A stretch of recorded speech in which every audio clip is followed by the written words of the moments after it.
વિસાવદર વિધાનસભાની ચૂંટણીને હવે ગણતરીના દિવસો જ બાકી છે, ત્યારે તમામ પક્ષોના ઉમેદવાર મતદારોને રીઝવવા માટે પ્રયાસ કરી રહ્યા છે. વાત કરીએ આમ આદમી પાર્ટીના ગોપાલ ઇટાલિયાની, તો ગોપાલ ઇટાલિયા તો ઘણા સમયથી વિસાવદરમાં સમય પસાર કરી રહ્યા છે. ત્યારે હવે તેમણે ગ્રામ્ય વિસ્તારમાં ચૂંટણી પ્રચાર તેજ કર્યો છે. તેઓ દરરોજ 5 થી 6 ગામોની મુલાકાત લે છે, ત્યાંના લોકોને મળે છે, ત્યાંની સમસ્યાઓ સાંભળે છે. ત્યારે ગત રાત્રિએ ગોપાલ ઇટાલિયાએ વિસાવદરના બરવાળા ગામની મુલાકાત લીધી હતી.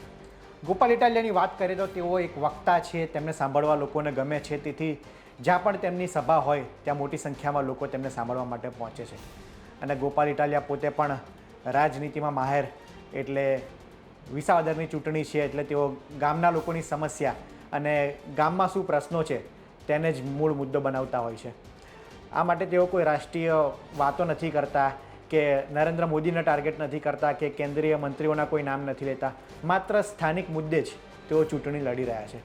ત્યારે આ દરમિયાન તેમણે કહ્યું હતું કે મૂળ વિસાવદરની વાત કરીએ તો વિસાવદર ઘણા સમયથી લોકોને તક આપે છે, પરંતુ ક્યાંક ને ક્યાંક વિસાવદરના નસીબ કાચા છે કે ત્યાંના ધારાસભ્યો જે છે તે ચૂંટાઈને ભાજપમાં જતા રહે છે. તેમણે ગણતરી કરીને કહ્યું હતું કે અત્યાર સુધીમાં 80 જેટલા ધારાસભ્યો જે ચૂંટાઈને આવ્યા હતા વિપક્ષમાંથી, તેઓ પક્ષ પલટો કરીને ભાજપમાં જતા રહ્યા છે. ત્યારે વિસાવદરને આ વખતે એક એવો ઉમેદવાર મળ્યો છે જે ભાજપથી ડરવાનો નથી અને તે ક્યારેય પક્ષ પલટો નહીં કરે, એટલે કે એક મજબૂત ઉમેદવાર વિસાવદરને આ વખતે ચૂંટણીમાં મળ્યો છે. ત્યારે ભાજપ આનાથી ગભરાઈ ગઈ છે અને તેમણે ચૂંટણી પ્રચાર માટે એક આખી ફોજ વિસાવદરમાં ઉતારી દીધી છે. વાત કરીએ તો ગોપાલ ઇટાલિયા ભાજપ પર પ્રહાર કરતાં કહ્યું કે 2 ખટારા ભરીને ભાજપે કેન્દ્રીય મંત્રીઓ, કેબિનેટ મંત્રી, પ્રદેશ કક્ષાના મંત્રીઓ, તો ગુજરાતના મંત્રીઓ, ધારાસભ્યો, સાંસદોની ફોજ આખી ભાજપે વિસાવદરની ચૂંટણી માટે ઉતારી દીધી છે. ભાજપ પર પ્રહાર કરતાં કહ્યું કે ભાજપના લોકો બહુ મોટા છે, ભાજપના લોકો બહુ પૈસાવાળા છે, તેથી તેમને ગામના લોકોની સમસ્યા ન સમજાય. નાના લોકોની સમસ્યા આમ પણ સાંભળવાવાળું કોણ છે? ભાજપના ઉમેદવાર પણ પોતે એક બહુ મોટા નેતા છે, આવું કહીને ગોપાલ ઇટાલિયાએ પ્રહાર કર્યો છે. તેમણે કહ્યું છે કે નાના લોકોની કોઈ વાત મોટી હોતી નથી. વિસાવદરના લોકોએ ક્યારેય એવું નથી માંગ કરી કે અહીંયા એરપોર્ટ લાવવામાં આવે. માત્ર ખેડૂતોના પ્રશ્ન હોય, પાણીના પ્રશ્ન હોય, આવી જ વાતો હોય છે, છતાં સરકાર આના પર ધ્યાન કેન્દ્રિત નથી કરતી અને વિસાવદરના લોકોને પોતાના પ્રશ્નોની સમસ્યાનો હલ મળતો નથી. ત્યારે હું તમને આશ્વાસન આપવા આવ્યો છું કે વિસાવદરમાં તમે મને ચૂંટીને મોકલશો તો હું તમારા પ્રશ્નો વિધાનસભામાં ઉઠાવીશ અને જ્યાં પણ અન્યાય થતો હોય તેમાં હું તમારો અવાજ બનીશ, એવું ગોપાલ ઇટાલિયાએ કહ્યું છે. ત્યારે સાંભળીએ ગોપાલ ઇટાલિયાને. 80 જેટલા એવા લોકો છે જે ધારાસભ્ય બન્યા અને પક્ષપલટો કરીને ભાજપમાં ગયા. 80 લોકો ધારાસભ્ય બન્યા અને પક્ષપલટો કરી લીધો. હું આજે ગર્વથી કહી શકું છું કે હું ચૂંટણી હાર્યો હતો, પણ હિંમત ક્યારેય નહોતો હાર્યો અને અડીખમ ઊભો હતો, એટલે ફરી વખત આજે તમારા આશીર્વાદ માંગવા આવ્યો છું. આ દોસ્તો અમારું જીવન છે, આ અમારી તાકાત છે કે એક ગામડાના સાવ સાધારણ નાના પરિવારમાંથી આવું છું, પણ લોભ લાલચ સામે હું ઝૂકતો નથી, સત્તાની તાકાત સામે હું ઝૂકતો નથી. અમે વટથી લડવા વાળા માણસો છીએ. પૈસા માટે, હોદ્દા માટે, સત્તા માટે હારા લોકો ઝૂકી જાય છે, પાણીમાં બેહી જાય છે, ભાજપમાં બેહી જાય છે, સત્તાના ખોળામાં બેહી જાય છે.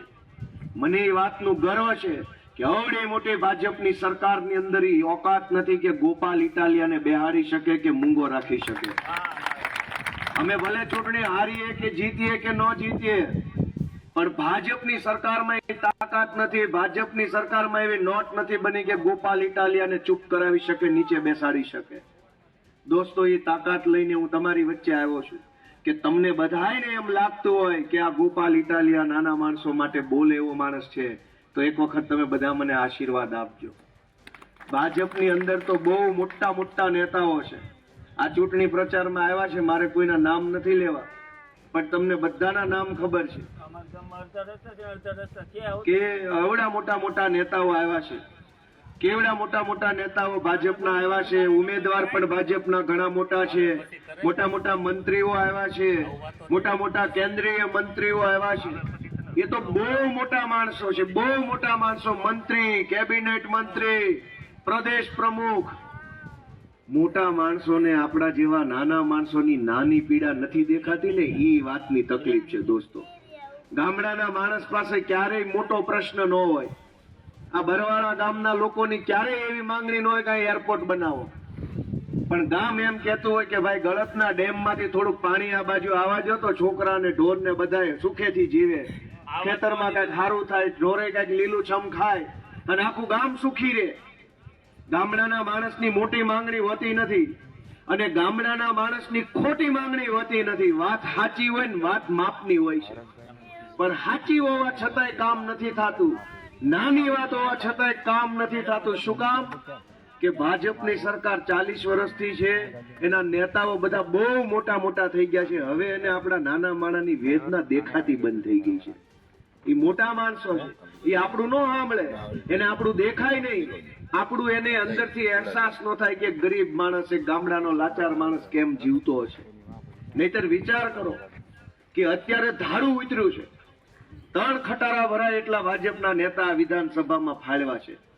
40 નેતાઓ, જેમાં કેન્દ્રના મંત્રીઓ છે, ગુજરાતના કેબિનેટ મંત્રીઓ, ગુજરાતના રાજ્ય કક્ષાના મંત્રીઓ, ગુજરાતના ભાજપ પાર્ટીના મોટા હોદ્દાવાળા, ભાજપના કેટલાય ધારાસભ્યો, 40 જણાને આ વિસાવદર વિધાનસભામાં ભાજપે મોટા મોટા કદાવર નેતાઓને ઉતાર્યા છે કે આ દારૂની કોથળીઓ જોઈ એટલી મળે. સમય આપવાનો, 20-25 મિનિટનું ભાષણ કરવાનું, એ પછી પાછું 2-5 આગેવાનના ઘરે ચા પીવાની, વળી નવા ગામમાં જવાનું. આવી રીતે 160 ગામમાં જવાનું થાય તો એ વેઠ ઉતારીને જઈ શકાય કે દાનત હોય તો જઈ શકાય? કયો મને બધા. હું 2 મહિના આખો ઉનાળો મેં ગામડાના લોકોને મળવામાં કાઢ્યો.